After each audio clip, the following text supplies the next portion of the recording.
हरे राम राम राम हरे हरे, हरे कृष्णा कृष्णा कृष्णा हरे हरे, हरे राम राम राम हरे हरे, हरे कृष्णा कृष्णा कृष्णा हरे हरे, हरे राम राम राम हरे हरे, गोविंद बोलो हरि गोपाल बोलो, गोविंद बोलो हरि गोपाल बोलो, राधा रमन हरि गोविंद बोलो, राधा रमन हरि गोविंद बोलो, जय राधा माधव राधे, जय राधा श्याम सुंदर राधे, जय राधा गोपीनाथ राधे, जय राधा कुंज बिहारी कुंज बिहारी राधे, जय राधा मदन मोहन राधे, जय राधा दामोदर राधे, जय जगन्नाथाय बलदेवा जय सुभद्रा, जय गौरानिताय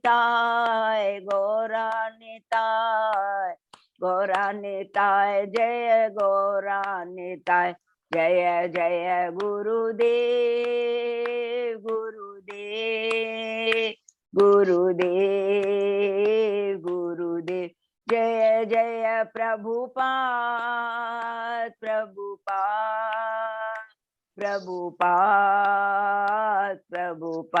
नित्य गौर हरि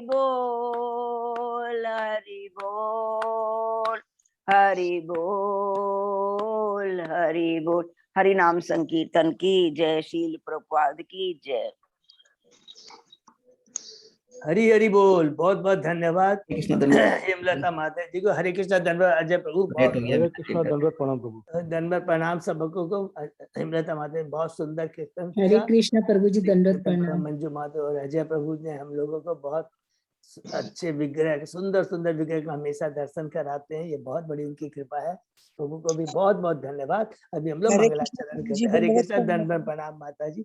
ओम अज्ञान तिमिरांधस्य ज्ञानांजन शलाकया चक्षुरुन्मीलितं येन तस्मै श्री गुरुवे नमः। श्री चैतन्य मनोविष्टं स्थापितं येन भूतले स्वयं रूप कदा मह्यं ददाति स्वपदान्तिकं।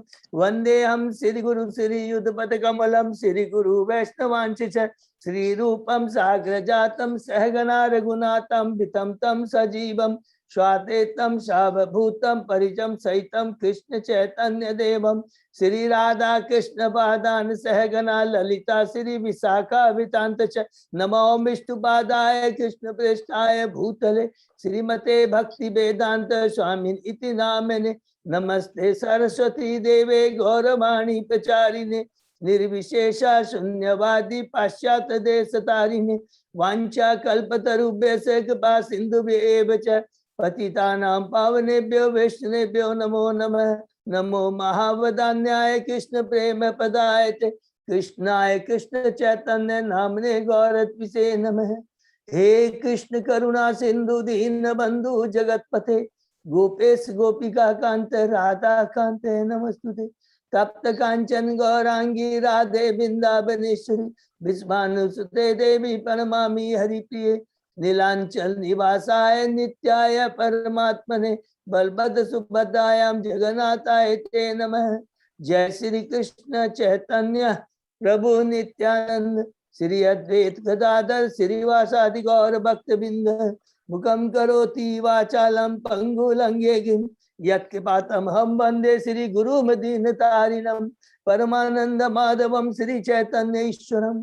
हरे कृष्ण कृष्ण कृष्ण हरे हरे हरे राम राम राम हरे हरे। श्री श्री मंगलाचरण की जय, शिला प्रभुपाद की जय। हरे कृष्णा। आज के श्रीमद् भागवतम चर्चा में कक्षा में अध्याय में सभी भक्तों का हार्दिक स्वागत है। मैं सभी भक्तों के चरणों में अपना दंडवत प्रणाम करता हूँ और हम लोग याद करते हैं करेंगे कि हम कितने भाग्यशाली, हम सब भक्त लोग मिलकर करके श्री गुरु कृष्ण सीनियर डिवोटी आचार्य की कृपा से श्रीमद् भागवतम का हम लोग श्रवण अध्ययन कीर्तन चर्चा कर पा रहे हैं। अभी हम लोग कैंटो 3 के अध्याय 9 में पढ़ रहे हैं, जिसका शीर्षक है सृजन सृष्टि के लिए ब्रह्मा द्वारा स्तुति। किसकी? भगवान की स्तुति। उसके पहले हम लोग अध्याय 8 हमने कंप्लीट किए, जिसके हम लोग पुनरावृत्ति करेंगे स्पीडली। सर्वप्रथम पहला अध्याय है विदुर जी के प्रश्न उद्धव जी से, जिसमें विदुर जी बहुत सारे भगवान श्री कृष्ण, उनके भक्तों, मथुरा वृंदावन और द्वारका की भगवान की अलग अलग लीलाएं जो जो भगवान ने दिव्य कार्य किए हैं उनका बारे में प्रश्न किया उन्होंने। और तुरंत हम दूसरे अध्याय में प्रवेश करते हैं। इन प्रश्नों का उत्तर उद्धव जी देते हैं विदुर जी को दूसरे अध्याय में, जिसका शीर्षक है भगवान का स्मरण। और दूसरे अध्याय में जो भी उद्धव जी देते हैं वो वृंदावन के अंदर में जितनी भी भगवान की लीला उनके बारे। फिर तीसरे अध्याय में हम प्रवेश करते हैं वृंदावन के बाहर की लीला, जिसमें उद्धव जी विदुर जी को भगवान ने जो वृंदावन के बाहर जो लीलाएं की थी उसका अलग अलग वर्णन किया, स्टार्टिंग फ्रॉम कंस का वध से लेकर कर करके भगवान इस द्वारका में रहते हुए वहां पर किस प्रकार उन्होंने अपनी सारी लीलाएं समाप्त की। यदुवंशियों को, जो कोई देवलोक से आए थे उनको देवलोक भेजा, जो गोलोक से आए थे, जो उनके शाश्वत धाम से आए थे, जो उनके शाश्वत पास उनको वहां भेज कर करके भगवान सरस्वती नदी के तट पे आ जाते हैं, जिसमें शुरू होता है अध्याय 4, जिसका शीर्षक है विदुर जी का मैत्रेय मुनि के पास में जाना। और उसमें भगवान श्री कृष्ण उद्धव जी के प्रति कितने कृपालु थे उसका वर्णन उद्धव जी विदुर जी को करते हैं कि भगवान ने मुझको देखा और कहा तुमने मेरी संगति की याचना की थी, आज तुम्हें वो संगति मिली है और तुम्हें मैं वो दिव्य ज्ञान दूंगा जो कि मैंने अर्जुन को भी भगवद गीता में नहीं दिया था। और इस ज्ञान को तुम बद्रिकाश्रम में जाकर के जो ऋषि बनु है, जिन तक मैं पहुंच, मैंने इस भौतिक धर्म में लीला की, लेकिन मैं उनके किसी कारण उनके पास नहीं पहुंच पाया। किसी कारण कुछ नहीं होता है, कारण एक ही होता है, याद रखेंगे भगवान का अद्भुत कर्म है। उद्धव जी को वो ग्लोरीफाई करना चाहते थे, तो उद्धव को ये श्रेय प्रदान करना चाहते थे। हमेशा याद है कि भगवान का जो भी एक एक क्षण सेकंड हम नहीं समझ पाते हैं कि भगवान के अद्भुत कर्म है, इन हर उनके कार्य के पीछे, सोच के पीछे उनका एक दिव्य कारण होता है। भगवत भक्तों पर कृपा करना, ये सबसे इंपॉर्टेंट है। इसीलिए उद्धव जी को ये कार्य छोड़ जाते हैं और उद्धव जी जाते हैं विदुर जी को कहते हैं, जब विदुर जी उनको कहते हैं सारी लीलाओं के सुनने के बाद कि मुझे आप अपना गुरु स्वीकार कीजिए, मुझे भगवान के दिव्य लीलाओं के बारे में बताइए। उद्धव जी कहते हैं, मन में सोचते ये मर्यादा के विरुद्ध होगा, तुरंत विदुर जी को कहते हैं आप हरिद्वार चले जाइए, गंगा नदी के तट पर मैत्रेय मुनि वहां बैठे हुए हैं। क्योंकि जब ये भगवान से मैं सुन रहा था, भगवान मुझे उस समय मैत्रेय मुनि भी अहृत की वहां से पहुंच गए थे। ये कह कर करके उद्धव जी चले जाते हैं द्वारका बद्रिकाश्रम, और इधर विदुर जी चले आते हैं हरिद्वार में मैत्रेय मुनि के पास। अध्याय शुरू होता है 5वां और शीर्षक उसमें है कि विदुर जी की मैत्रेय मुनि से वार्ता। उसमें विदुर जी पहला ही प्रश्न जो करते हैं, जो कि एक भगवान का शुद्ध भक्त करता है, उसमें अपना स्वार्थ नहीं होता है, सब भक्तों के, सब बद्ध जीवों के कल्याण के लिए होता है।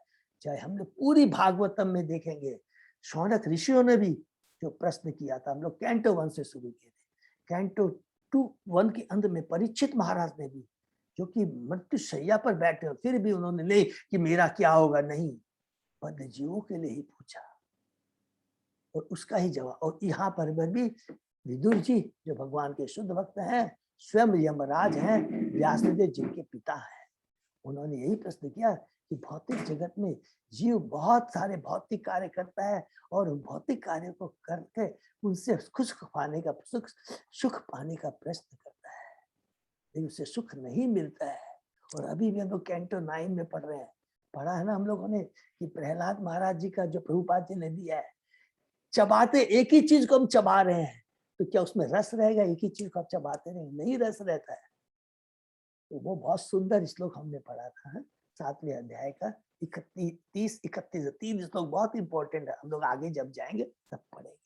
तो वही अवस्था हम लोगों की है कि हम लोग चबाते रहते चबाते, जिसमें कोई रस नहीं है, सोचते नहीं इसमें रस है, ये करते हैं। यही विदुर जी प्रश्न करते हैं और फिर कहते हैं भगवान की दिव्य लीलाओं के बारे में बताइए, भगवान के सृजन पालन संहार जो लीला उसके बारे में बताइए। मैत्रेय मुनि उत्तर देना शुरू करते हैं।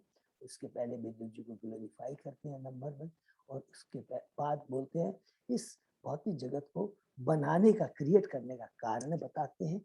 और तीसरा बताते हैं कि भगवान ऐसा नहीं कि भौतिक जगत के जब नहीं था तो भगवान भी नहीं थे, भगवान अपने शाश्वत धाम, ये 3 चीजें बताते हैं। और उसके बाद में शुरू करते हैं कि सृष्टि पालन संहार के बारे में पूरा बताना शुरू करते हैं। 23 तत्वों की किस प्रकार उत्पत्ति हुई उसके बारे में बताकर फिर देवता लोग किस प्रकार भगवान से याचना करते हैं कि ये आपने तो ये 23 तत्व बना दिए, बिना आपके गाइडेंस के, बिना आपकी अनुकंपा के, बिना आपकी कृपा के हम कुछ कार्य नहीं कर सकते।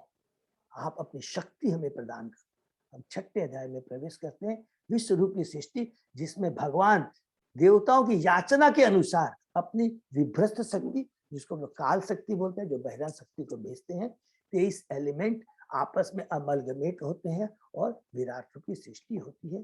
फिर उसमें संक्षेप में बताया 3 लोकों के बारे में और वर्णाश्रम धर्म के बारे में बताने के बाद में मैत्रेय मुनि कहते हैं, एंड कैसे करते हैं 6ठे अध्याय में, कि भगवान का जो ये दिव्य रूप है, दिव्य, देखिए क्या लिखा, दिव्य विराट रूप, दिव्य विराट रूप जो किया है, इसका मापना हम बद्ध जीवों की कैपेसिटी के बाहर है। बहुत सुंदर ग्लोरिफिकेशन करके यहाँ समाप्त करते हैं और यहाँ सर्ग खत्म होता है। हम 7वें अध्याय में प्रवेश करते हैं, जिसमें विसर्ग के बारे में शुरू करने के पहले विदुर जी मैत्रेय मुनि से बहुत इंपॉर्टेंट प्रश्न करते हैं जीव तत्व के बारे में और ईश्वर तत्व के बारे में। हमने बहुत डिटेल में अच्छे से समझा है, प्लीज इसको, बहुत इंपॉर्टेंट है। ईश्वर शक्तिमान है, सबसे पहले याद, और जो कुछ भी है वो सारी उनकी शक्तियां हैं। ये भौतिक जगत बहिरंगा शक्ति से बना है, जीव भगवान की पराशक्ति है, परा प्रकृति है। एक शक्ति दूसरे शक्ति पर प्रभाव डाल सकती है, लेकिन भगवान के हु इज द क्रिएटर उस पर प्रभाव नहीं डाल सकती, नंबर 1। दूसरा, जीव भी वास्तव में सच्चिदानंद है, लेकिन चूंकि वो भगवान को छोड़ के आ जाता है, भोगने की इच्छा करता है, तब क्या होता है कि भगवान उनको शिक्षा देने के लिए, ज्ञान देने के लिए माया के द्वारा प्रभावित करवाते हैं। जीव एक्चुअली प्रभावित नहीं होता है, लेकिन ऐसा लगता है। सपने का एग्जाम्पल दिया था हमने, चंद्रमा का एग्जाम्पल दे करके बहुत सुंदर ढंग से समझा के कहते हैं कि विदुर जी की आपने जो मेरा कंफ्यूजन था वो दूर कर दिया। और फिर उसके बाद में अपना रियलाइजेशन के बारे में बताते हैं विदुर जी की भगवान की भक्ति और बिना कुछ भी नहीं है, भगवान के बिना कोई चीज का रियलाइजेशन बना के अंत में कहते हैं कि मैंने ये जो सारे प्रश्न किए थे अपने प्योरिफिकेशन के लिए किए थे, क्योंकि मेरे भगवान के बारे में सुनना था, और साथ ही साथ इन प्रश्नों का जो आपसे यदि उत्तर मिलेगा तो बद्ध जीवों का भी कल्याण हो जाए। वो तो सब कुछ जानते हैं विदुर जी, फिर भी हम बद्ध जीवों के कल्याण के लिए प्रश्न करते हैं। और फिर हम लोग 8वें अध्याय में प्रवेश करते हैं, गर्भोदय विष्णु द्वारा ब्रह्मा जी का प्राकट्य, जिसमें सबसे पहले हम लोग परंपरा के बारे में सुने हैं कि संकर्षण भगवान किस प्रकार चतुष कुमार को, फिर सांख्यायन मुनि को, फिर सांख्य मुनि से पराशर मुनि, बृहस्पति को, और पराशर मुनि से मैत्रेय मुनि को किस प्रकार ये परंपरा के द्वारा दिव्य ज्ञान प्रवाहित हुआ, ये बहुत इंपॉर्टेंट। उसके बाद में गर्भोदय विष्णु के बारे में हम लोग शुरू करते हैं 8वें अध्याय में कि गर्भोदय विष्णु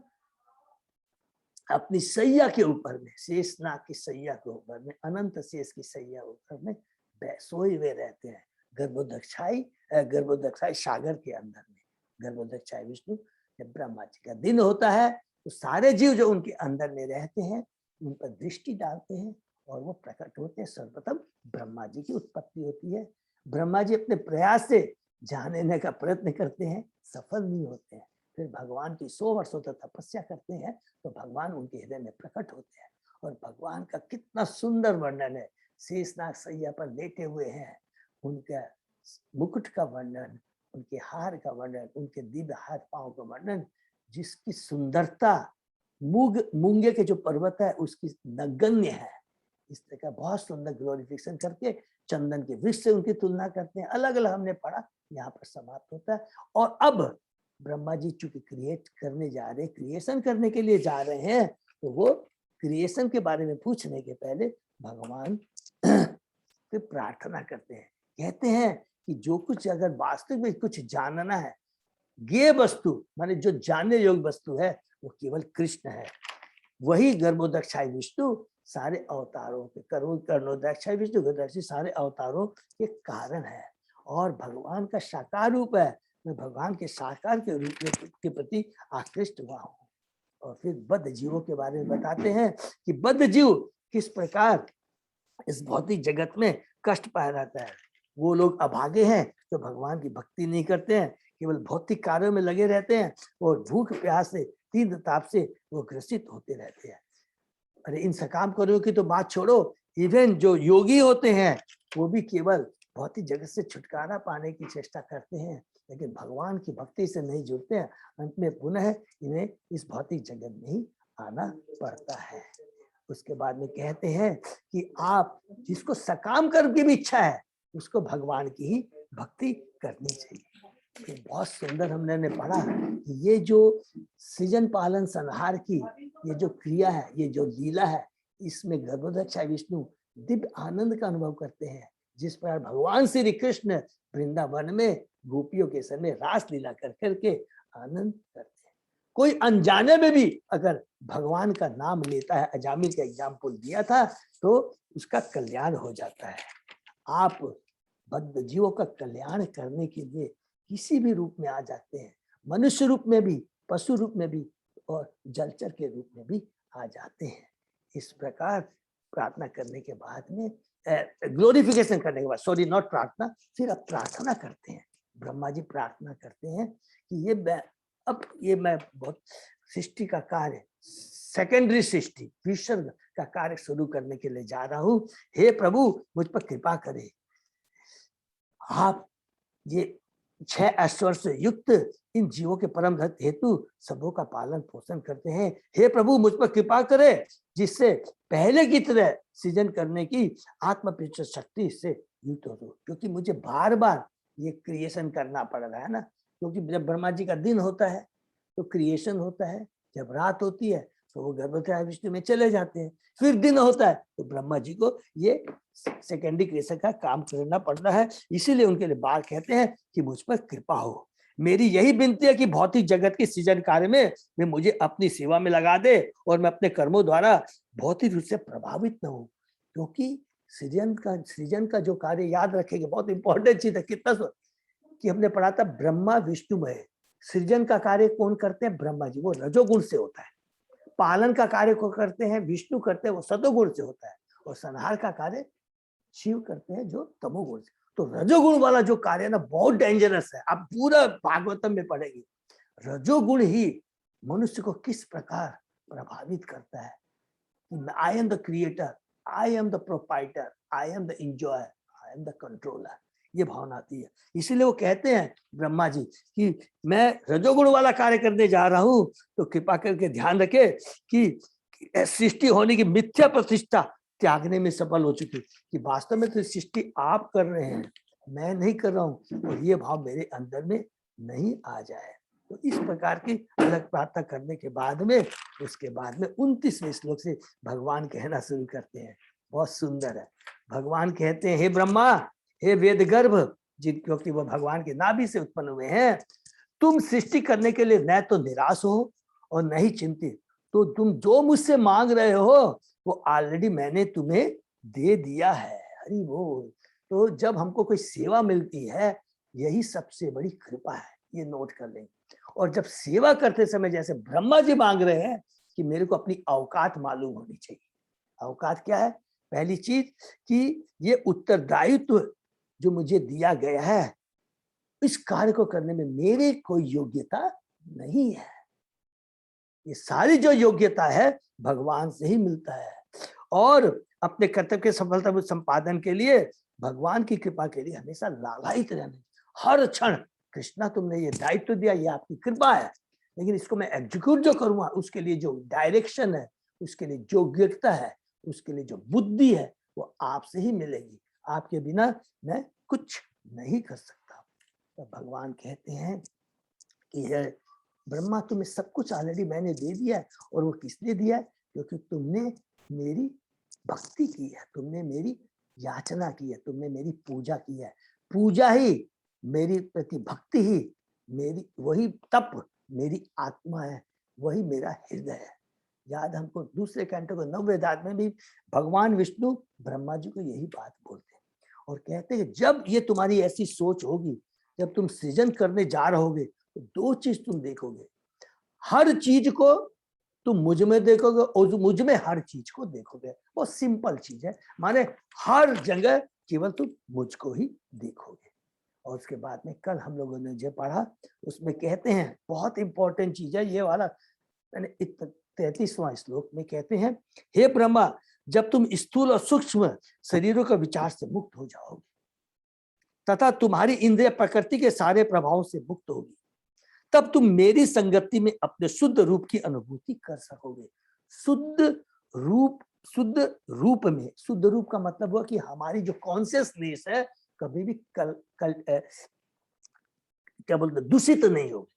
सदैव तुम हमारा ही चिंतन करते हो कि जब हमारी चेतना शुद्ध हो जाएगी तो ये भौतिक शरीर या सूक्ष्म शरीर के प्रति हमारा, माने हम अपनी पहचान शरीर से नहीं करेंगे, भौतिक अपनी पहचान मन से नहीं करेंगे, आदि देवी आदि भौतिक।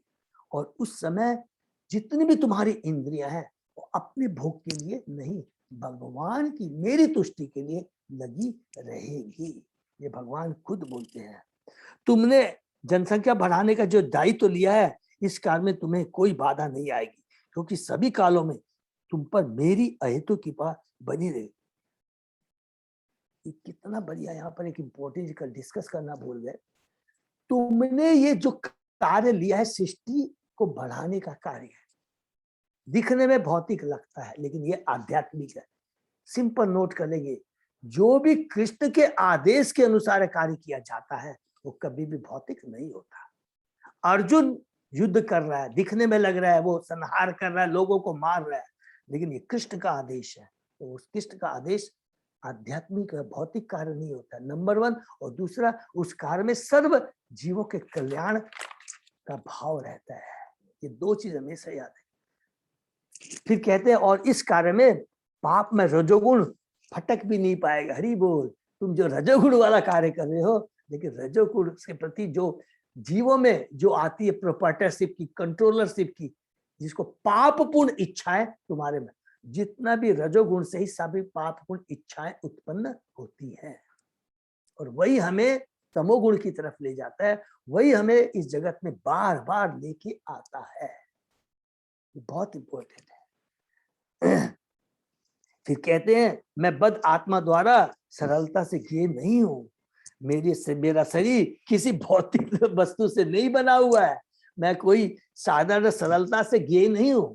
सरलता से मतलब ये नहीं कि अच्छा ठीक है आपके बारे में भगवान जान ले, नहीं, पूर्ण समर्पण, पूर्ण समर्पण। और पूर्ण समर्पण का मतलब यही होता है हृदय से। कई बार अभक्त भी होते हैं, अच्छा ठीक है तुम्हारे बारे में जान लेते हैं। भगवान इतने मूर्ख नहीं है, भगवान इतना इजिली नहीं है, लेकिन अगर हृदय से भक्ति करता है तो भगवान सरेंडर हो जाते हैं, उसके वश में हो जाते हैं। तो इसलिए क्या है, भगवान ने कहा कि मेरी भक्ति ही मेरा हृदय और मेरी आत्मा है। हम पूरा भागवतम देव पूरा रियल में समझ में आ जाएगा और हमें दिव्य आनंद भी आता है जब हम ये सोचते कृष्णा ही तो सब कुछ है। यू आर द भुक्तारम यक्तपसाम सर्वलोक महेश्वरम। ये बात याद करेंगे तो समझ में आएगा, हम अपने आप ही स्वतंत्र हो जाएंगे, प्रसन्न हो जाएंगे, खुश हो जाएंगे, क्योंकि सारा भार सब कुछ हम अपने परमपिता परमेश्वर को देते हैं जो षड ऐश्वर्य से युक्त है। अंत में कहते हैं, मुझे अपने प्रयास से कोई नहीं समझ सकता। तुमने मेरे दिव्य कर्मों की महिमा की प्रशंसा करते हुए जो स्तुतियां की है, जो तपस्या की है, तथा मेरे में तुम्हारी जो दृढ़ आस्था है, इन सबों को तुम मेरी अहेतु की ही कृपा मानो। हरि बोल। तुम में जो ये जो आस्था आई है, जो सब, ये भी मेरी अहेतु की कृपा है। बिना भगवान की कृपा के ये भी नहीं हो सकता है। केवल एक ही चीज है, डिजायर होनी चाहिए। बाकी सारा कार्य, जितने भी ग्लोरिफिकेशन हम कर रहे हैं, तुमने जितनी बड़ी तपस्या की है, ये सब भगवान। सुखदेव गोस्वामी ने जो भी किया है, ध्रुव महाराज ने भी किया, पृथु महाराज ने भी किया है, प्रहलाद महाराज ने भी किया, सब लोगों ने जो भी ग्लोरीफाई किया, याद रखेंगे ये भगवान की अहेतु की कृपा है। बिना भगवान की कृपा के हम कुछ बोल भी नहीं सकते। तो यहाँ तक कि उसके आगे हम लोग पढ़ते। ओम नमो भगवते वासुदेवाय। ओम नमो भगवते वासुदेवाय। ओम नमो भगवते वासुदेवाय। नारायण नमस्कृत्य नरं चैव नरोत्तमं देवी सरस्वती व्यासं ततो जयम् उदीरे। नष्प्रायेषु अभद्रेषु नित्यं भागवत सेवया भगवती उत्तम श्लोके भक्ति भवति नैष्ठिकी। आराधयो भगवान ब्रजेश तनय ततधाम वृंदावनम रमया काचित् उपासना व्रजवधु वर्गेण्य कल्पिता। श्रीमद् भागवतम प्रमाणम अमलम प्रेमापुमर्तो महान। श्री चैतन्य महाप्रभो मतम इदं तत् आदरो न पर। हरे कृष्ण कृष्ण कृष्ण हरे हरे, हरे राम राम राम हरे हरे। कैंटो 3 अध्याय 9 श्लोक नंबर 38। प्रभु 38 हो गया था, 38 से होगा। 38 से। हरे कृष्ण। तो 38 से शुरू करते हैं। यच्चकर्त अंग मत स्तोत्रम मत कथा अभ्युदय अंगितम यत् वा तपसी ते निष्ठा स एष मतानुग्रह। हे प्रभा, तुमने मेरे दिव्य कार्यों की महिमा की प्रशंसा करते हुए जो स्तुतियां की है, मुझे समझने के तुमने जो तपस्याएं की है, तथा मुझ में तुम्हारी जो दिल अवस्था है, इन सबों को तुम मेरी अवैतु की कृपा ही समझो। हरि बोल। ये जब भी हम लोगों ने डिस्कस किया, इसको दोहरा रहे हैं। जब कोई जीव दिव्य प्रेमा भक्ति में भगवान की सेवा करना चाहता है, तो भगवान चैत्य गुरु अर्थात अंतःकरण के गुरु के रूप में भक्त की अनेक प्रकार से सहायता करते हैं। इस तरह भक्त भौतिक अनुमान से परे अनेक अद्भुत कार्य कर सकता है। भगवान की कृपा से एक साधारण व्यक्ति तक सर्वोच्च आध्यात्मिक सिद्धि की स्थितियों की रचना कर सकता है। देखिए, इसको अंडरलाइन कर लेंगे। भगवान की कृपा से एक साधारण व्यक्ति तक सर्वोच्च आध्यात्मिक सिद्धि की स्थितियों की रचना कर सकता है। ऐसी आध्यात्मिक सिद्धि भौतिक योग्यता द्वारा प्रबंधित नहीं होती। जितनी भी भौतिक हमारे में क्वालिफिकेशन हो, इसमें उससे हम ये जितनी भी स्तुतियां, भगवान की कृपा नहीं मिल सकती। अपितु दिव्य सेवा करने के निष्ठावान प्रयास के फलस्वरूप उत्पन्न होती है। आध्यात्मिक सिद्धि के लिए स्वैच्छिक प्रयास एकमात्र योग्यता है। धन या विद्या की भौतिक उपलब्धियां विचारनी नहीं होती। कोई भी धन, विद्या है, और जो स्वैच्छिक हम इच्छा करते हैं भगवान से, एक बार खाली इच्छा कर लेंगे, वो अगर हमारे में योग्यता आ गई स्वेच्छा वाली, बाकी सारा कार्य भगवान कर देंगे। हमारे पास कुछ भी नहीं है। इसका मतलब हो गया, जो ज्ञानी जो होते हैं ना, जो भी जानेगा, तो एक से वो अभक्त हैं। अपने ज्ञान से भगवान को हम नहीं जान सकते हैं। और जो सकाम कर्मी है, हृदय से यदि जिसको कष्ट है, उसकी इच्छा भी है, लेकिन हृदय से वो भगवान के पास जाता है, तो भी भगवान उस पर कृपा करते हैं। क्योंकि रियल में वो भगवान से कुछ पाने की इच्छा करता है, चाहे वो भौतिक हो या भौतिक न हो। भगवान दोनों केस में कृपा करते हैं, लेकिन हृदय से जानना है, दिखावटीपन से नहीं, केवल जानने के नॉलेज से नहीं, सरेंडर के भाव से जाते हैं। ये बहुत जरूरी है। ऋतो हम अस्तु भद्रम ते लोकानां विजयो इच्छया यत् अस्तोषि गुणमयम निर्गुणम मा अनुवर्णयम। हरि बोल। मेरे दिव्य गुणों का जो कि संसारी लोगों को संसारी प्रतीत होते हैं, जो वर्णन तुम्हारे द्वारा प्रस्तुत किया है, उससे से मैं अतीत प्रस्तुत हूं। मेरे दिव्य कर्णों का जो सांसारिक को सांसारी प्रतीत होते हैं, वो सांसारी नहीं है, वो दिव्य है भगवान के। जो वर्णन तुम्हारे द्वारा प्रस्तुत किया गया है उससे मैं अति प्रसन्न, अपने कार्यों से समस्त लोगों को महिमायुक्त करने की जो तुम्हारी इच्छा है उसके लिए मैं तुम्हें वर देता हूँ। अपने कार्य से समस्त लोगों को महिमायुक्त करने की जो इच्छा है, माने भगवान बोलते तुम्हारी जो इच्छा है। इसका मतलब क्या हुआ कि भगवान ने आदेश दिया नंबर 1, और हमने उसको एक्सेप्ट किया। तो एक्सेप्ट करने का मतलब ही हमारी ये इच्छा हो गई, और जैसे ही हमने एक्सेप्ट किया है बाकी सारे का काम भगवान स्वयं करेंगे। अब तुम्हें कोई चिंता करने की दरकार नहीं है। अर्थात मतलब ये हुआ कि हम भगवान को सरेंडर है कि आपकी कृपा से ये हमें सेवा मिली है, और अब ये जो सेवा करने जा रहा हूँ उसमें भी आपकी कृपा की दरकार है। तो ब्रह्मा जी कहते हैं आपने मुझे जो कार्य दिया है सृष्टि करने का, ये मुझे एक्सेप्ट करता हूँ, और इसको अब एग्जीक्यूट करने में जो भी योग्यता है, जो भी अव्यय की जो कुछ भी दरकार है, वो उसके आपकी कृपा है। भगवान कहते हैं वो ऑलरेडी तुमको मैंने दे चुका हूँ, बस तुम खाली किए जाओ। भगवान ने अर्जुन को भी कहा था तुम तो केवल निमित्त मात्र हो, बाकी जो कुछ करना था मैंने कर दिया था। उन्होंने अपना विराट रूप दिखाकर 11वें अध्याय में ये चीज स्थापित किया है। ठीक है, ब्रह्मा जैसे शुद्ध भक्त भगवत भक्त तथा उनकी शिष्य परंपरा के भगवत सदैव यही चाहते हैं कि ब्रह्मांड भर के सारे जीव भगवान की अवगत हो ले। हरि बोल। प्रचार कार्य कि जो भगवान का शुद्ध हमारे गुरु महाराज है, जितने भी रूपा जी के शिष्य हैं, दोज हू आर एजिंग, सबका एकमात्र यही उद्देश्य है कि किस प्रकार जीव भगवान की अवगत हो ले। भक्त की इस इच्छा को सदैव भगवान का आशीर्वाद प्राप्त होता है। देखिए, भक्त की इस इच्छा को सदैव भगवान का आशीर्वाद प्राप्त होता है। हरि बोल। केवल अगर इच्छा है हमारे प्रचार कार्य करने की तो भगवान बहुत खुश होते हैं और उसमें भगवान का आशीर्वाद मिलता है। कभी कभी भक्त की शिक्षा से भगवान का प्राप्त है, कभी कभी निर्विशेषवादी जन भगवान नारायण की कृपा के लिए सतोगुण के साकार रूप में उनकी प्रार्थना करते हैं, किंतु ऐसी प्रार्थनाओं से भगवान तुष्ट नहीं होते क्योंकि उनमें स्वार्थीपना होता है, क्योंकि इससे उनके वास्तविक दिव्य गुणों का गुणगान नहीं हो पाता। भगवान के उन्हें सदैव अतिशय प्रिय होते हैं, यद्यपि वे सभी जीवों के प्रति सदा दयालु और दयापूर्ण होते हैं। यहाँ पर गुणमय सब महत्व है क्योंकि यह भगवान के दिव्य गुणों से युक्त होने का सूचना। भगवान निर्गुण है जब हम कहते हैं, इसका मतलब भगवान में कोई भी भौतिक गुण नहीं है, और जब कहते हैं भगवान सगुणवादी है, इसका मतलब भगवान के जो भी गुण है वो आध्यात्मिक है, इसीलिए उसको कहते हैं। दोनों चीज में हमेशा एक ही मतलब हुआ, लेकिन अलग अलग प्रेजेंट करने का तरीका है। यह एतेन पुमान् नित्यं स्थित्वा स्तोत्रेण मां भजेत् तस्यासु संप्रसिद्धेयं सर्व काम वर ईश्वर। जो भी मनुष्य ब्रह्मा की तरह प्रार्थना करता है और इस तरह जो मेरी पूजा करता है, उससे शीघ्र ही यह वर मिलेगा कि उसकी सारी इच्छाएं पूरी हो, क्योंकि मैं समस्त वरों का स्वामी हूँ। हरि बोल। मैं सब वरों का स्वामी हूँ, अगर जो कुछ भी चाहिए मुझसे ही मांगो।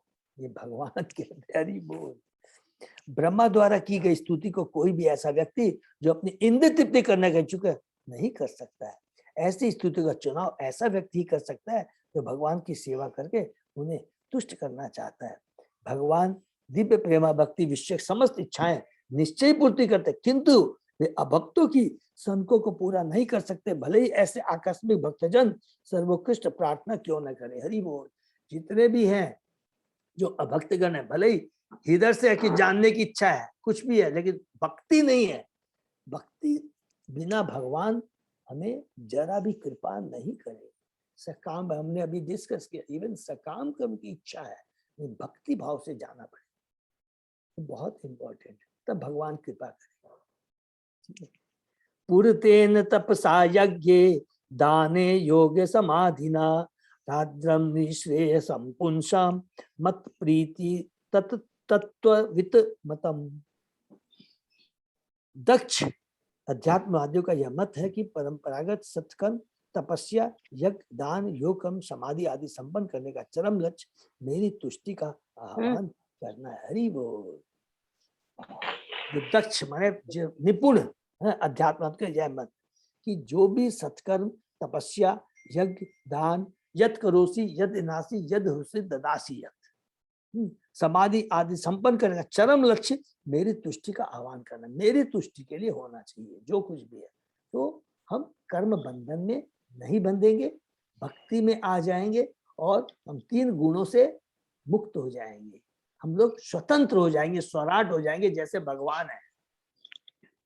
मानव समाज में अनेक परंपरागत पुण्य कर्म है, यथा परोपकार, उपकार, राष्ट्रीयता, अंतरराष्ट्रीयता, दान, यज्ञ, तप आदि समाधि मिला। किंतु ये सब तभी लाभप्रद हो सकते हैं जब इनसे भगवान की तुष्टि हो। इसको अंडरलाइन कर ले।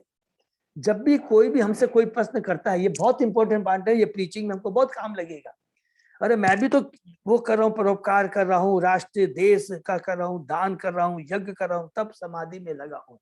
किस पर्पज क्या है, ये बहुत जरूरी है। हमारी इंद्रिय तृप्ति के लिए है या भगवान की तुष्टि के लिए या भगवान के आदेश के लिए, ये बहुत जरूरी है। अर्थात हमारी चेतना, हमारी इंद्रियां मेरी तुष्टि के लिए लगी है या भगवान की तुष्टि के लिए, ये बहुत सूक्ष्म बात है। इससे सबको अर्थात हम सब कुछ भी करें, इसका मतलब कृष्ण को केंद्र में रख के अगर कार्य करते हैं तो वो कृष्णमय कार्य होंगे और वो बंधन का कारण नहीं होगा। किसी भी कार्य की, चाहे वह सामाजिक हो, राजनीतिक, धार्मिक या परोपकार, से फॉर एग्जाम्पल मैं बता रहा हूँ, हम लोग डिस्कस करते हैं कि आज हम जो प्रीचिंग का कार्य कर रहे हैं, शहर में, गांव में, देश में, सब कुछ हम जो कार्य कर रहे हैं, ये भी तो सामाजिक समाज का ही तो काम कर रहे हैं, देश का, समाज का काम कर रहे हैं। इसमें क्या है, कृष्ण को केंद्र में रख के कार्य किया जा रहा है। अगर बिना कृष्ण को केंद्र में रख करके हम सोचेंगे कोई कार्य कर रहे हैं तो वो कल्याणकारी नहीं होगा, क्योंकि वो भगवान की तुष्टि के लिए नहीं है। भगवान की तुष्टि का मतलब ये हो गया, और डीपली हम अगर जाते, हमारे कल्याण के लिए नहीं, वो सारे भौतिक है। और जितनी भौतिक सुविधा दे दीजिए, स्कूल, कॉलेज खुदवा दीजिए, सब कुछ दीजिए, हम स्वर्ग लोक तक चले जाएंगे, न हमारा कल्याण होगा न उनका कल्याण होगा, जब तक उनको कृष्ण से नहीं जोड़ते हम लोग। और यही तो जीवन का लक्ष्य है। इसीलिए तो ये भगवत गीता, भागवतम, सारे शास्त्र है, और इसी के लिए तो सारे आचार्य गुरु हैं, और इसी के लिए प्रभुपाद जी ने इस्कॉन की स्थापना की है, और इतने बड़े बड़े आचार्य भक्तों को हमारे पास भेजा है। ये समझना बहुत जरूरी है हम लोगों को। सफलता का यह रहस्य, देखिए क्या लिख रहे हैं, सफलता का यह भगवत भक्तों को ही ज्ञान है, जिसका प्रत्यक्ष उदाहरण कुरुक्षेत्र के युद्ध में अर्जुन द्वारा प्रस्तुत किया गया। अर्जुन नेक अहिंसक मनुष्य के रूप में अपने परिजनों से युद्ध नहीं करना चाहता था, किंतु जब वह यह समझ गया कि कृष्ण युद्ध चाहते हैं और कुरुक्षेत्र में इस योजना उन्हीं की है, तो उसने अपनी प्रसन्नता का व्यक्त करके भगवान की प्रसन्नता के लिए युद्ध किया। कार्पण्य दोष प्रत्य स्वभाव है, दूसरा अध्याय का 7वां श्लोक में तुरंत कृष्ण भगवान को समर्पण कर देता है। आप जैसा बोलोगे मैं। सारे बुद्धिमान जनों के लिए यही उचित निर्णय है। मनुष्य को एकमात्र चिंता अपने कार्य द्वारा भगवान को तुष्ट करने की होनी चाहिए। इसको भी अंडरलाइन कर लेंगे। यदि भगवान किसी कार्य से, चाहे वह कैसा भी हो, तुष्ट हो जाते हैं तो वह सफल है, अन्यथा यह समय का अपव्यय मात्र है। इससे बड़ी बात और प्रभुपाद जी क्या लिख सकते हैं। कितना भी आप परोपकार का काम कर लीजिए, कृष्ण से अगर किसी को नहीं जोड़ते हैं तो आप ये कह सकते हैं कि न तो हमने अपना कल्याण किया, न उसका कल्याण किया। बाहरी दृष्टि से लगता है मैंने उसका बहुत बड़ा कल्याण किया। क्या कल्याण हमने किया?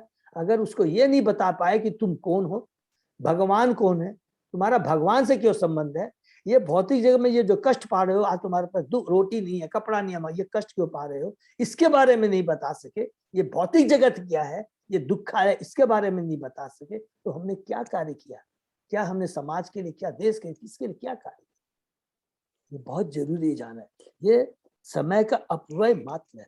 समस्त यज्ञ, तप, यौगिक, समाधि, उत्तम एवं पुण्य कर्मों का यही मापदंड है कि हमने वास्तव में यज्ञ किया है कि नहीं, वास्तव हमने तप किया कि नहीं, वास्तव हमने समाधि के कोई उत्तम कार्य हमने किया है कि नहीं।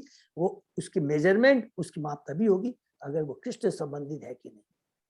दूसरों को आध्यात्मिक ज्ञान में हमने उनको विकास के लिए प्रयत्न किया है कि नहीं, अदरवाइज सब बेकार है। बहुत इंपॉर्टेंट श्लोक। हम आत्मा आत्मानं धात पृष्ठ सन प्रियसाम अपि अतो मयि रतिम कुर्यात् देयादि यत्कृते प्रिय। मैं प्रत्येक जीव का परमात्मा हूँ, हरि बोल। मैं परम निर्देशक तथा प्रेत हूँ। देखिए, हम ये सब भगवान श्री कृष्ण खुद बोल रहे हैं, भगवान गर्भोत्कचाई भगवान खुद बोल रहे हैं ब्रह्मा जी को। लोग स्थूल तथा सूक्ष्म शरीर के प्रति झूठे ही अनुरक्त रहते, बार बार देखिए हमारी जो पहचान, अगर हम स्थूल और सूक्ष्म शरीर के प्रति झूठे अनुरक्त रहते हैं, उन्हें तो एकमात्र मेरे प्रति अनुरक्त होना चाहिए, केवल मेरे प्रति अनुरक्त होना चाहिए। भगवान तो बद्ध तथा मुक्त दोनों ही दशाओं में प्रीतम है। हरि बोल। जब कोई व्यक्ति यह नहीं जानता कि भगवान ही एकमात्र प्रीतम वस्तु है, तब वह जीवन की बद्ध अवस्था में होता है। भले ही हमको लग रहा है कि हम बहुत अच्छे कार्य कर रहे हैं, हमारी डेली डिसिप्लिन रूटीन बहुत अच्छी है, सब कुछ अच्छा है, लेकिन अगर वो कृष्ण से संबंधित नहीं है तो वो बेकार है। और जब वह यह भली बात ही जान लेता है कि भगवान ही एकमात्र प्रीतम वस्तु है, तो वह मुक्त माना जाता है। भगवान के साथ अपने संबंध को जानने की कोटियां हैं जो इस अनुभूति पर निर्भर करती। परमेश्वर प्रत्येक जीव की सर्वप्रिय वस्तु क्यों है? असली कारण भगवद गीता में स्पष्ट बतलाया गया है। ममे वांसे जीव लोके जीव भूत सनातन। देखिए इसमें कितना सुंदर बड़ा, मेरा अंश ममे वांसे जीव लोके, सारे जीव सारे सनातन। सनातन मान ऐसा नहीं कि एक बार, सनातन शाश्वत मेरे अंश हैं। इसीलिए जीव को भी भगवान सच्चिदानंद है, इसलिए भगवान हम जीव भी सच्चिदानंद है, स्पष्ट बताया गया है। जीव आत्मा कहलाता है और भगवान परमात्मा, क्योंकि सभी परमात्माओं का कल्याण करने वाले, उनकी देखभाल करने वाले, उनकी चिंता करने वाले केवल एक ही हैं, भगवान श्री कृष्ण भगवान। जीव ब्रह्म कहलाता है, भगवान परम ब्रह्म, क्योंकि जीव भी हमने कहा सनातन है, सच्चिदानंद है, भगवान का अंश है। और भगवान परम ब्रह्म का ही परमेश्वर, ईश्वर परम कृष्ण।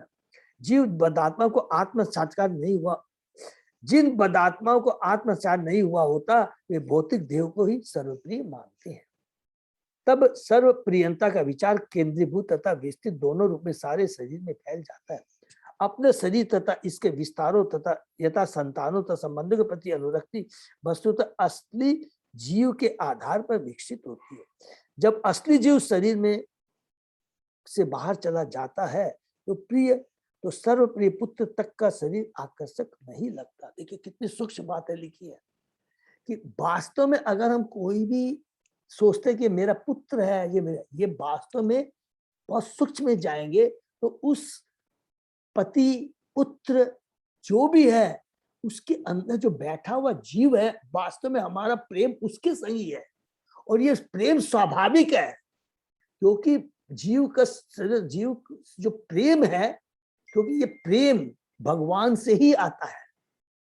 और ये हम लोग सबसे प्रेम करते हैं, लेकिन हमको मालूम नहीं, अज्ञानता में। लेकिन वास्तव में जो प्रेम है, कितना सुंदर एग्जाम्पल दिया है, हमारी उस जीव के अंदर बैठी हुई आत्मा के प्रति प्रेम है। क्यों? अगर मेरा पुत्र है, मेरा पति है, मेरी पत्नी है, उसके अंदर बैठा हुआ जीव जैसे ही चला जाता है, कितना ही वो सुंदर हो, आकर्षित हो, उसके प्रति तुरंत आसक्ति खत्म हो जाती है। जब असली जीव शरीर से बाहर चला जाता है तो सर्वप्रिय पुत्र तक का शरीर आकर्षक नहीं लगता। अतएव सजीव स्फुलिंग या ब्रह्म का नित्य अंश स्नेह का असली आधार है, शरीर नहीं। क्योंकि सारे जीव भी संपूर्ण जीव के अंश है, अतः वह परम जीव सबों के स्नेह का वास्तविक आधार है। जो व्यक्ति प्रत्येक वस्तु के लिए अपने प्रेम के मूलभूत सिद्धांत को भूल जाता है, उसमें केवल टिमटमाता प्रेम होता है, क्योंकि वह मायाग्रस्त होता है।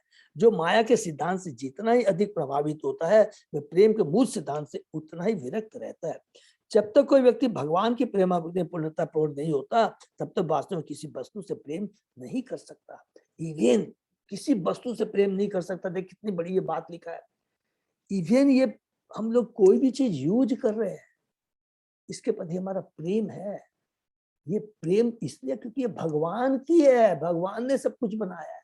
तो भगवान का जो भी क्रिएशन है वो उसके प्रति प्रेम होना चाहिए। लेकिन वो जो प्रेम है वो भगवान की तुष्टि को लेके लिए होना चाहिए। और वही यदि हमारी प्रेम अपनी इंद्र तुष्टि के लिए हो जाता है तो वो बंधन का कारण बन जाता है। इसलिए कहते हैं कि हमें युक्त बैरागी बनना है, फल्गु बैरागी नहीं बनना है। एक एक चीज में तत्व का पूरा ज्ञान है। फल्गु बैरागी का मतलब समझ गए ना कि अरे हमको इसको टच नहीं करना है, ये मुझे भौतिक जगत में बंधन का कारण बनेगी। नहीं, युक्त बैरागी का मतलब सारी चीजों को यूज करो, कृष्ण की सेवा में यूज करो। तो सारी चीजों को, अपने शरीर को, अपने संबंधियों को, सारी वस्तुओं को अगर हम कृष्ण की सेवा में यूज करते हैं तो सब चीजों को यूज करते हुए भी, उसका उपयोग करते हुए भी हम वैरागी कहलाएंगे, युक्त वैरागी। क्योंकि वैरागी का मतलब ये हो गया आध्यात्मिक परिभाषा में, जो चीज अपनी तुष्टि के लिए नहीं की जाती है वो परम वैरागी है। अगर वो भगवान की तुष्टि के लिए सारी चीजें यूज करते हैं, अमरीश महाराज परम वैरागी है, परम समाधि है, क्योंकि सारी चीजें वो भगवान की तुष्टि के लिए कर रहे थे, अपनी निंदी तृप्ति। प्रस्तुत इस श्लोक में भगवान पर प्रेम को केंद्रित करने पर बल दिया गया है। यहाँ पर कुर्यात शब्द आता है, इसका अर्थ है मनुष्य इसे प्राप्त करे। यह इस बात पर बल देने के लिए है कि हमें प्रेम के सिद्धांत के प्रति अधिकाधिक अनुरक्त होना चाहिए। माया का प्रभाव आध्यात्मिक जीव के अंश द्वारा अनुभव किया जाता है, किंतु यह माया परमात्मा पर अपना प्रभाव नहीं दिखा सकते। हरि बोल। माया जीव पर प्रभाव दिखा सकते, भगवान पर प्रभावित नहीं हो सकते। किंतु यह मायावादी दार्शनिक जीव पर माया के प्रभाव को स्वीकार करके परमात्मा के सदाकार होना चाहते हैं, किंतु परमात्मा के प्रति वास्तविक प्रेम न होने से ये माया के प्रभाव द्वारा सदैव पाशबद्ध रहते हैं और परमात्मा के निकट पहुंच पाने में अक्षम रहते हैं। यह अक्षमता परमात्मा के प्रति उनके स्नेह के अभाव के कारण है, क्योंकि उनको भगवान के साकार रूप को स्वीकार नहीं करते हैं। केवल जीव को, सब चीज को एक ही चीज मान लेते हैं, भौतिक मान लेते हैं। यह अक्षमता परमात्मा के प्रति उनके स्नेह के अभाव के कारण है। धनी कंजूस यह नहीं जानता, देखिए कितनी बड़ी बात है, कि वह अपनी संपत्ति का किस तरह उपयोग करे। तो अत्यंत धनी होते हुए भी उसका कंजूस स्वभाव उसे सदैव निर्धन व्यक्ति बनाए रखता है। इसको भी अंडरलाइन कर लेंगे, बहुत पावरफुल बात है। वास्तव में हम धनी कब कहलाएंगे, बुद्धिमान अब कब कहलाएंगे, योग्य कब कहलाएंगे, जब हम उसका सदुपयोग करें। भगवत गीता में भी कहा है कि अगर इस मनुष्य शरीर जो बहुत दुर्लभ है, अगर मिलने के बाद भी अगर इसको भगवान की सेवा में, प्रचार के कार्य में हम नहीं लगा सकते हैं, तो हम कंजूस कहलाएंगे। जिस प्रकार धनी आदमी है, इसका सदुपयोग कहाँ किया है, अगर वो नहीं करता है तो वो बेकार है। इसके विपरीत वह व्यक्ति जो यह जानता है कि धन का किस तरह उपयोग किया जाए, थोड़ी पूंजी होने पर भी तुरंत धनी बन जाता है। पत्तम पुष्पम फलम तो एक किसी के पास में थोड़ा सा धन है, अगर उसने भगवान की सेवा में लगाया है तो उस करोड़पति अरबपति से ज्यादा वो धनी है, क्योंकि उसका सदुपयोग हो रहा है। ये आंखों तथा सूर्य में अत्यंत घनिष्ठ संबंध है, क्योंकि सूर्य प्रकाश के बिना आंखें देख नहीं सकती, किंतु शरीर के अन्य भाग, क्योंकि वे उष्मा के स्रोत सूर्य के संलग्न है, आंखों पर सूर्य का अधिक लाभ उठाते। सूर्य के प्रति स्नेह से युक्त हुए बिना आंखें सूर्य की किरणों को सहन नहीं कर सकती, अथवा दूसरे शब्दों में ऐसी आंखों में सूर्य की किरणों की उपयोगिता को समझ पाने की क्षमता नहीं होती। इसी प्रकार से अनुभविक दार्शनिक ब्रह्म का सैद्धांतिक ज्ञान होने के बावजूद परम ब्रह्म की कृपा का उपयोग नहीं कर सकते, क्योंकि उनमें स्नेह का अभाव रहता है। हरि बोल। सूर्य, ये किरणें जो हमें मिली, सूर्य की कृपा से मिली, ये हमें ज्ञान होना चाहिए। अगर सूर्य नहीं है तो ये किरणें नहीं हो सकती, ये बहुत जरूरी है। यही चीज जो निर्विशेषवादी होते हैं उनको ये ज्ञान नहीं है कि कृष्ण ही सभी चीजों के स्रोत है। कृष्ण के प्रति जब उनको ये मालूम ही नहीं, ये जानने की इच्छा ही नहीं रहती कि कृष्ण कौन है, उनका साकार रूप है, सारी चीजें उनसे आई है, उनके बिना कोई चीज का अस्तित्व नहीं है, मुझे कृष्ण के प्रति समर्पित होना चाहिए। यदि ये प्रेम का अभाव रहता है तो उनका कल्याण नहीं हो सकता। उसी प्रकार से आदमी दार्शनिक ब्रह्म का शारीरिक ज्ञान होने के बावजूद परम की कृपा का उपयोग नहीं कर पाते, क्योंकि उनमें स्नेह का अभाव है। अतः अनेक निर्विशेषवादी दार्शनिक जन ब्रह्म का सैद्धांतिक ज्ञान रखने के बावजूद भी सदा के लिए माया के वशीभूत रहते और वे ब्रह्म के प्रति स्नेह उत्पन्न नहीं करते, न ही उनमें स्नेह उत्पन्न होने की कोई संभावना रहती, क्योंकि उनकी विधि दोषपूर्ण है। सूर्य देव का भक्त दृष्टिहीन होते हुए भी इस लोक से सूर्य देव को उनके यथा रूप में देख सकता है, किंतु जो सूर्य का भक्त नहीं है वह सूर्य की चमक को भी सहन नहीं कर पाता। इसी तरह भक्ति के द्वारा कोई व्यक्ति ज्ञानी के स्तर पर न होते हुए भी शुद्ध प्रेम के विकास के कारण अपने भीतर भगवान का दर्शन कर सकता है। सूरदास कुछ भी नहीं देख पाते थे, लेकिन उनकी भक्ति थी। हाँ, कृष्ण है, भगवान ने माने आंखें न होते हुए भी सदैव भगवान का दर्शन करते थे। तो हम लोगों ने पढ़ा था कि केवल आंखें, भगवान का दर्शन हम कानों से कर सकते हैं। भगवान के चरण कमलों की जो सुगंध को है उसको हम कानों से सूंघ सकते हैं। प्रेम का भाव होना चाहिए, केवल ये भौतिक चीजों की आवश्यकता नहीं है। इसी तरह भक्ति के द्वारा कोई व्यक्ति ज्ञान के स्तर पर न होते भी शुद्ध प्रेम के विकास के अपने भीतर भगवान का दर्शन कर सकता है। मनुष्य को सभी परिस्थितियों में भगवत प्रेम निश्चित करने का प्रयास करना चाहिए और इससे समस्त जटिल समस्याएं हल हो जाएगी। हरि बोल, सारी जटिल समस्याएं हल हो जाएगी। तो वास्तव में जटिल समस्याएं क्या है? जन्म, मृत्यु, जरा, व्याधि, ये वास्तव में जटिल समस्या है। उसके अलावा कोई भी जटिल समस्या नहीं है। ये भौतिक जगत में जो कुछ भी हम देखते हैं ये केवल दिखता है। एक बार कृष्ण को समर्पित हो जाएंगे तो ये सारी समस्याएं हल हो जाएगी। अर्थात जो हमें अनुभव होता है, जैसे कि सपने में मेरा गला काट दिया है, वही चीज यहाँ पर है, उससे हम लोग मुक्त हो जाएंगे। ठीक है, तो यहाँ भगवान बताते हैं ब्रह्मा जी को, कितना सुंदर भगवान 29वें श्लोक से लेकर के अभी तक हमने पढ़ा। नेक्स्ट, सर्ववेदमयेन इदम आत्मा, आत्मा आत्मयोनिना प्रजा सृज यथा पूर्वम या च मयि अनुशेरते। मेरे आदेशों का पालन करके तुम पहले की तरह अपने पूर्ण वैदिक ज्ञान से तत्सर्व कारण के कारण रूप मुझसे प्राप्त अपने शरीर द्वारा जीवों को उत्पन्न कर सकते हो। अंडरलाइन करिए प्लीज, खुद भगवान अपने ऊपर कह रहे हैं। इससे बड़ी वैदिक ज्ञान से सर्व कारण कारण, सब कारों के ईश्वर परम कृष्ण सच्चिदानंद अनादि आदि गोविंद सर्व कारण कारण, जब ब्रह्मा जी कहते हैं। और ये याद रखेंगे, जब ब्रह्मा जी ने भगवान का रियलाइजेशन किया, तपस्या की और जब भगवान को जाना, भगवान की कृपा, तब उसके बाद में उन्होंने ये ब्रह्म संहिता लिखी है, क्योंकि उनका रियलाइजेशन इधर से रियलाइजेशन हुआ है, तभी लिखा सर्व कारण कारण।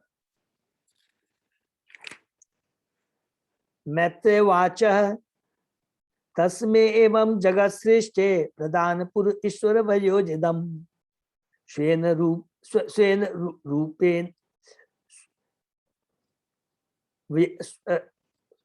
प्राप्त पुरुष प्रधान पुरुष ईश्वर यजे इदम स्वेन रूपेण कंचनाभ तिरोधधि। मैत्रेय मुनि ने कहा, ब्रह्मांड के सृष्टा ब्रह्मा को विस्तार करने का आदेश देकर आदि भगवान अपने साकार नारायण रूप में अंतर्धान हो गए। हरि बोल। इस प्रकार ब्रह्मा जी को आदेश देकर भगवान अंतर्धान हो जाते हैं। तात्पर्य, ब्रह्मांड का सृजन कार्य करने के पूर्व ब्रह्मा ने भगवान के दर्शन किए। चतुश्लोकी भागवत की यही व्याख्या है, जो कि हम लोगों ने 33 श्लोक से लेकर 36 श्लोक, जो 4 श्लोक थे कैंटो 2 के अध्याय 9 में हमने पढ़ा था। सेम चीज यहाँ पर है। जब सृजन ब्रह्मा के कार्य की प्रतीक्षा में था तो ब्रह्मा ने भगवान को देखा, अतः भगवान सृष्टि के पूर्व अपने साकार रूप में विद्यमान थे। ये देखिए कितनी इंपॉर्टेंट बात यहाँ प्रभुपाद जी ने कहा कि देखिए, ये अभी सृष्टि के पहले भगवान विद्यमान थे। उनका नित्य रूप ब्रह्मा के प्रयास से सृजित नहीं हुआ, जैसा कि अल्पज्ञों की कल्पना है। ये तो भगवान से ब्रह्मा की सृष्टि हुई है। भगवान तो सदैव विद्यमान है। जब ये ब्रह्मांड प्रलय होती है तो भगवान का शाश्वत धाम, इवन पूर्ण प्रलय होती है तब भी भगवान का शाश्वत धाम, भगवान के नित्य संगी सदैव विराजमान रहते हैं। और जैसे भगवान अपने यथारूप में ब्रह्मा के समक्ष प्रकट हुए और उसी रूप में उनके सामने से अदृश्य हो गए। यह रूप भौतिकता से कलुषित नहीं है, क्योंकि ये आध्यात्मिक है, भौतिक नहीं है। इस प्रकार से भागवत के 33 स्कंद अंतर्गत सृजन शक्ति के लिए ब्रह्मा द्वारा स्तुति शीर्षक 90वें अध्याय का भक्ति वेदन तात्पर्य पूर्ण हुआ। तो यहाँ पर हम लोग अध्याय को समाप्त करते हैं। बहुत ही भगवान, देखिए यहाँ पर हम लोगों ने कितना इस अध्याय में, ब्रह्मा जी की 8वें अध्याय में हमने देखा कि भगवान का दर्शन किया, 9वें अध्याय में भगवान को ग्लोरीफाई किया ब्रह्मा जी ने, और भगवान ने कितना सुंदर उत्तर दिया। अगर हम लोग ये भगवान के उत्तर को पढ़ करके कितना कॉन्फिडेंस आता है कि लगता है कि कृष्ण ही सब कुछ है, और पूरा, सॉरी लगता नहीं है, पूरा ये रियलाइजेशन हो जा रहा है, समझ में आ जा रहा है कि कृष्ण ही सब कुछ है। और ये विश्वास और ये भक्ति का भाव हमारे में रहेगा तो हमारे जीवन में जो भी कष्ट कुछ भी आएंगे, उतार चढ़ाव रहेगा, वास्तव में इतने तो हम महान नहीं हुए कि ठीक है हम लोग तुरंत, लेकिन बहुत बड़ा हमारे में प्रभाव पड़ेगा और उसको सहन करने की 100% शक्ति आएगी। और विशेष रूप से कब, जब भक्तों का संग रहेगा, हम भक्तों से शेयर करेंगे। तो क्या होता है, जब हमारे ऊपर बीतती है तो हमारी मति काम नहीं कर सकती, क्योंकि हम लोग इतने महान नहीं। लेकिन जब भक्तों का संग रहता तो भक्त याद दिलाता है, प्रभु हमने तो अभी पढ़ा भागवतम में, भगवत गीता में भगवान ये कहते हैं, देवी है सा गुणमयी मम आया दुरत्या। ये भौतिक जगत तो दुखालय है, लेकिन जो एक बार मेरी शरण में आ जाता है तो उसका कल्याण हो जाता है। प्रभु आप ही ने तो बताया, अभी तो हम लोग से पढ़े हैं, तो तुरंत कितनी आध्यात्मिक हिम्मत आ जाती है, सारा दुख भूल जाते हैं और फिर भगवान की भक्ति में लग जाते हैं। तो ये बहुत जरूरी है कि भक्तों का संग इस कलयुग में बहुत बहुत बहुत जरूरी है। हरे कृष्णा। तो किसी का कोई प्रश्न है तो हम लोग पूछ सकते, नहीं तो यही विराम।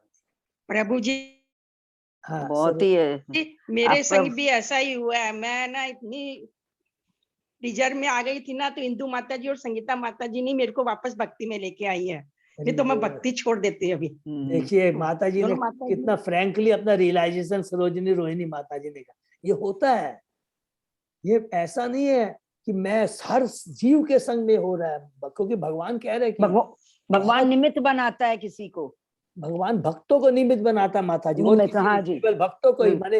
हाँ, तो भक्तों के संग हम लोग सब लोग जुड़े रहेंगे ना। आज हम कोई भी हो, चाहे इवन एनीबडी हो, इवन देखिए यहाँ सारे भक्त हैं, बोलने में कोई अतिशयोक्ति नहीं है, कोई भी हो, इवन ब्रह्मचारी होते हैं, वो भी उनको रहता है तुरंत, वो भी भक्तों का संग चाहते हैं, तुरंत मायापुर दौड़ के जाना चाहते हैं, अपने को इनर्जाइज करना चाहते हैं, एनर्जी का हर जीव के संग, क्योंकि भौतिक जगत भी ऐसा है, क्योंकि कोई भी मुक्त नहीं है इन गुणों से, इन गुणों का प्रभाव रहता ही रहता है।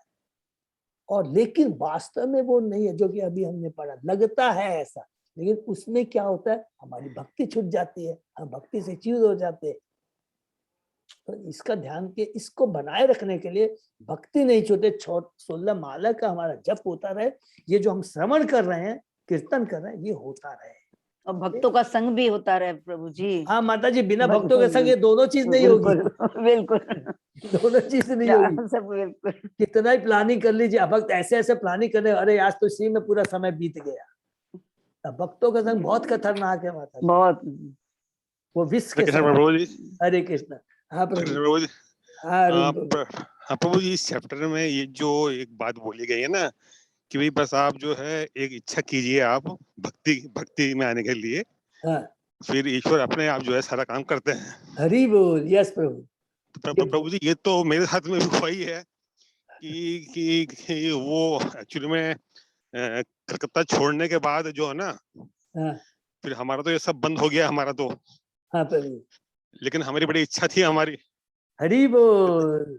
तो प्रभु ये देखिए, ये जूम के माध्यम से ना वापस से आप लोगों से जो है हम लिंक होंगे आप लोगों से। हरि बोल। देखिए प्रभु, ये बहुत आपने सुंदर बताया हम लोगों को प्रभु, और ये बहुत है कि देखिए आज अरुण प्रभु हमारे यूको बैंक के बहुत सीनियर, माने हमारे वो मैनेजर लेवल पे थे, वो जीएम और सब कुछ करे, बाद में वो दिल्ली चले गए और वहां जाकर के देखे कंटिन्यू हमारे प्रोत्साहित कर रहे हैं, हम लोग से जुड़े हुए हैं और हर तरह की सेवा कर रहे हैं।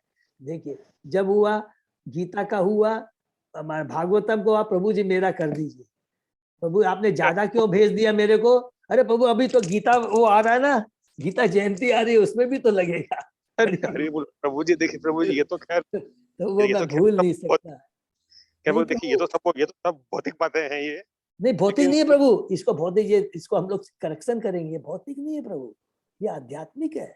अभी तो हमने पढ़ा है हर जो भी कार्य भगवान से संबंधित होता है वो आध्यात्मिक होता है। तो ये लेकिन हमारी क्या ना, हमारी तो जो ना वो जो ना मतलब भक्त लोग, मतलब भक्तों से संगत वाली जो मतलब मन में इच्छा थी हमारी, वो तो ये जूम के माध्यम से जो है ये हो गई सर हमारी। थैंक यू सो मच प्रभु। और अभी आपने जो कहा जस्ट उसमें मैं ऐड करूंगा, आपकी भक्तों से जुड़ने की इच्छा हुई और उसी इच्छा के चलते आपको प्रचार करने की भी इच्छा हुई और उसी चलते आपने भागवत भगवत गीता का भी किया। आप नोट करिए, आप एनालाइज कीजिए, तो नहीं होता प्रभु। आप भक्तों से नहीं जुड़ते, भक्त नहीं, भक्त हम लोग जुड़े रहते, वो मन में ही नहीं आता, क्योंकि ये सारी चीजें भगवान कराते हैं, अपने आप याद दिलाते हैं। ये बहुत सूक्ष्म बातें हैं। ठीक है, हरे कृष्णा। तो यही प्रभु विराम देते हैं। अजय प्रभु कोई अनाउंसमेंट है प्रभु? बस प्रभु जी, सोमवार का सबको ध्यान रहेगा। हाँ, सबको ध्यान रहेगा प्रभु। अभी जस्ट अजय प्रभु मेरे को अमलेंद्र प्रभु ने भी कहा है, तो अपने रंजीत सिंह प्रभु, अमलेंद्र प्रभु ये राजी हैं सेवा करने के लिए। प्रभु जाएंगे प्रभु, है प्रभु, एक और पांडे प्रभु जाएंगे, पांडे प्रभु मेरे साथ जाएंगे उसके बाद। तो प्रभु आप अजय प्रभु को जरूर दे दीजिए प्लीज, आज दे दीजिए। प्रभु क्या? हाँ, जो भी जाएंगे तो पहले अजय प्रभु को जरूर बताएं। तो क्योंकि आप याद रखेंगे अजय प्रभु हमारे फेस्टिवल कमेटी से जुड़े हुए बहुत सारी सेवा कर रहे हैं, वो सामने आते नहीं है, बहुत सेवा करते हैं। तो प्लीज तो बताएंगे तो फिर क्या वो हम लोग आज ही पोस्ट कर देंगे। ठीक है, आज फ्राइडे। हरि बोल। बहुत बहुत धन्यवाद रंजीत प्रभु, बहुत बहुत धन्यवाद अमलेंद्र प्रभु। दंडवत प्रणाम प्रभु जी, दंडवत प्रणाम प्रभु जी, दंडवत विराम प्रणाम। देते हैं। नेक्स्ट हम लोग अध्याय 10 से शुरू करें। हरे कृष्ण। हरे कृष्णा प्रभु जी, दंडवत प्रणाम। हरे कृष्ण। बहुत बहुत धन्यवाद प्रभु जी। हरे कृष्ण। हरे कृष्णा। हरे कृष्ण।